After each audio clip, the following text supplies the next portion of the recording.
know how to graft a mango tree at home? First, you need to select a young, healthy mango rootstock. Make a vertical incision or V-shaped cut, about 2 to 3 inches deep in the center of the parent tree. Choose a scion that is about pencil-like thickness and has several healthy buds.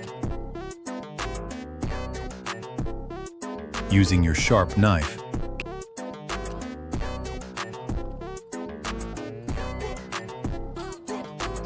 carefully cut the bottom of the scion into a V shape. Now, wrap the grafting tape tightly around the entire grafting area.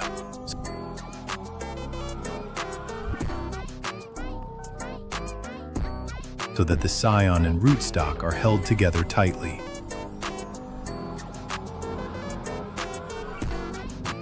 Cover the mango branch with polythene.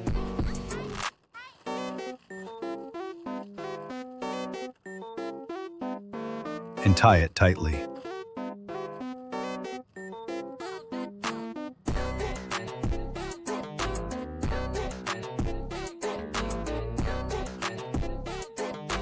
After 1 month, check for signs of new growth, such as new leaves sprouting from the scion. This is a sign of a successful graft. Once the new leaves have hardened and turned green, you can remove the grafting tape once the graft connection is fully healed and secure.